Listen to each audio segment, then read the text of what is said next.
Pete Conrad had been disappointed not to fly the first lunar landing, and there were plenty of NASA people at the Cape and in Houston who were surprised that he didn't get it. He was in mission control when Neil Armstrong and Buzz Aldrin landed on the moon for Apollo 11. And he was there when everyone from the NASA managers in the control center to the geologists in the back room to Mike Collins in lunar orbit were trying to figure out where Armstrong and Aldrin had landed. Sam Phillips turned to Bill Tyndall and said, "Next time, I want a pinpoint landing." Phillips' request was understandable. There was no point in having the geologist painstakingly choose a landing site when there was no certainty of being able to get there. But Tyndall thought it was impossible. After all, Eagle had landed 4 miles away from its aim point. The trajectory people had identified several sources for the error and had figured out how to prevent them from reoccurring. But one unknown persisted, namely the moon's lumpy gravity field. Even now, no one knew exactly what mascons would do to the lunar module's path, so predicting its precise trajectory ahead of time was impossible. But when Tyndall convened the trajectory experts, a young mathematician named Emil Scheisser made a breakthrough. The key was the Doppler effect, the apparent shift in frequency of light waves or sound waves emitted from a moving object as detected by a stationary observer. You can experience the Doppler effect standing next to a highway. The horn of a passing car seems to rise in pitch as it speeds towards you and then fall away as it moves further past. The same phenomenon changes the apparent frequency of radio waves received from a spacecraft moving toward or away from the tracking stations here on Earth. Tiny Doppler shifts were already being used by controllers to analyze the trajectories of Apollo spacecraft during their lunar voyages. Radio signal from an LEM in lunar orbit, Scheisser pointed out, have a predictable pattern of Doppler shift. The effect is strongest when the lander is flying over the edge of the moon, as seen from Earth, and weakest when it is over the geographic center of the near side. If planners could predict the pattern of Doppler shift, they could compare that information with the actual shifts they detected. The differences would in turn reveal whether the lunar module was off course and by how much. Scheisser's idea was brilliantly elegant, but it left the problem of how to give that information to the astronauts in a form that would be easy to feed into the guidance computer of the LEM. Soon that answer too emerged in Tyndall's meetings. The solution was to fool the computer into thinking the landing point itself had moved, rather than the lander. That change required entering only a single number. At the same time, mission planners deliberated on where to send Apollo 12. They could simply have picked out a specific crater, but planning coordinator Jack Sevier had a better idea.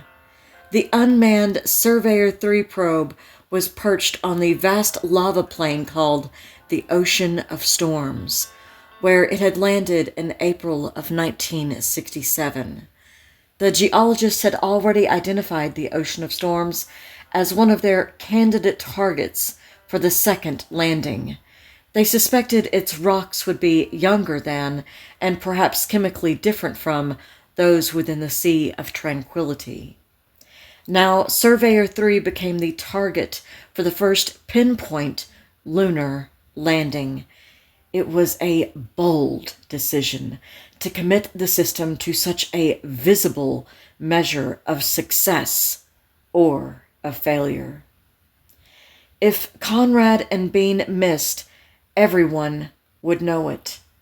But that was exactly the point. This goal would drive NASA to achieve what had first seemed impossible. Conrad and Bean were to spend 31 and a half hours on the moon, some 10 hours longer than Armstrong and Aldrin. During that time, they would take 2 moonwalks, each lasting about 3.5 hours. Most of the first excursion would be devoted to setting out an autonomous scientific station called Apollo Lunar Surface Equipment Package, or ALSEP. The second walk would be an extended geologic traverse, culminating with a visit to Surveyor 3. Conrad and Bean would cut off pieces of the probe so the engineers could see what had happened to it during its 31 months on the lunar surface.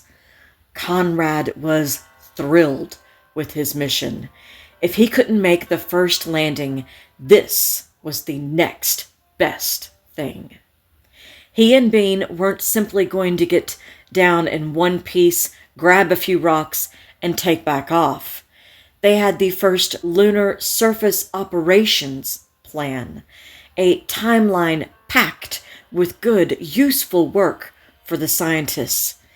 And if they really did manage to land next to the Surveyor, they would open the way for the pinpoint landings that the geologist wanted and craved. As the months of training wore on, the simulator instructors at the Cape considered Conrad, Gordon, and Bean one of the sharpest, most competent teams they had ever trained for space. Conrad joked they should have solved NASA's crew selection worries by volunteering to fly every mission from then on, rotating seats on each flight. Next time it would be Gordon, Bean, Conrad, then Bean, Conrad, Gordon. By the time it was the day before launch, Conrad felt ready. The mission he had worked toward for 7 long years was finally upon him.